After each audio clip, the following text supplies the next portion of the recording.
Il y a un esprit disposé. Écarte-moi de la scène, Seigneur. Tu sais que je n'ai pas assez d'arguments. Sans Saint-Esprit. C'est le Saint-Esprit qui est mon argument, mon intelligence, ma sagesse.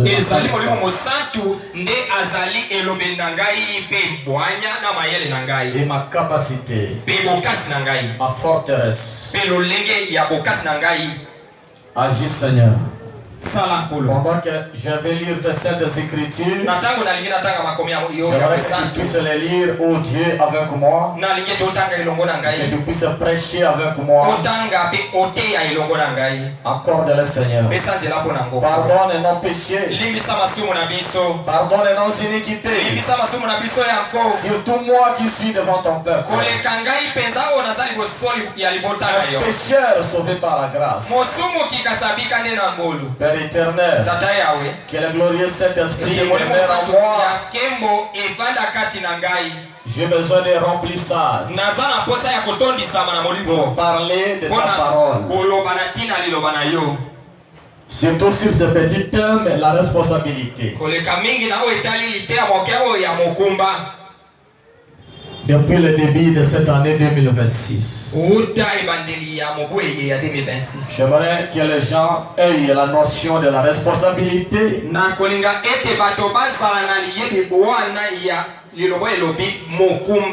Exauce, oh Dieu, ma prière, Père. Au nom de Jésus, je demande ici.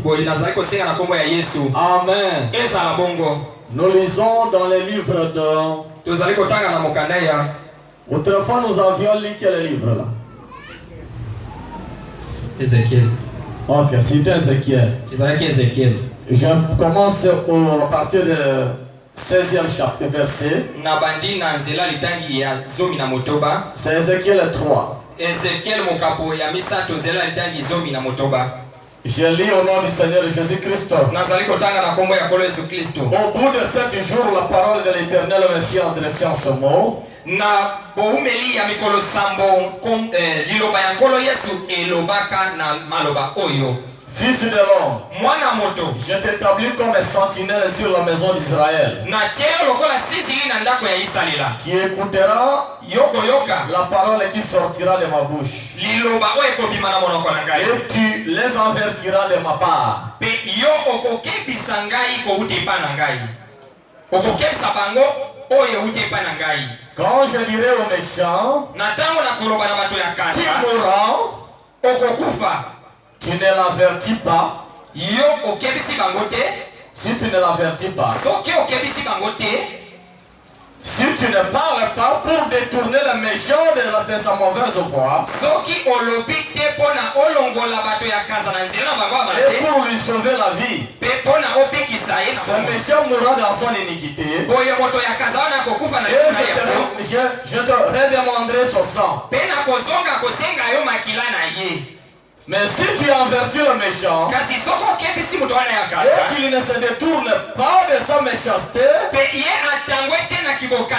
de sa mauvaise voie, il mourra dans son iniquité. Et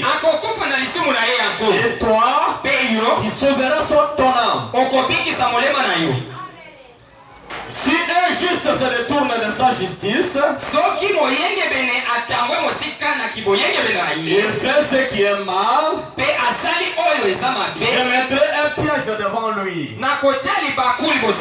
Et il mourra parce que tu ne l'as pas averti. Il mourra dans son péché. On ne parlera plus de la justice qu'il a pratiqué. Et je te redemanderai son sang. Mais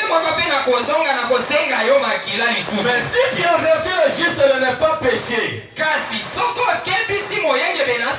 qu'il ne pêche pas, il vivra. Parce qu'il s'est laissé avertir, et toi tu sauveras ton âme. Que Dieu ajoute ses merveilleuses bénédictions à la lecture de sa parole. Vous pouvez vous en asseoir. Seigneur, je t'ai donné le devant et le libre parcours dans cette église. Prends contrôle sur cette insistance.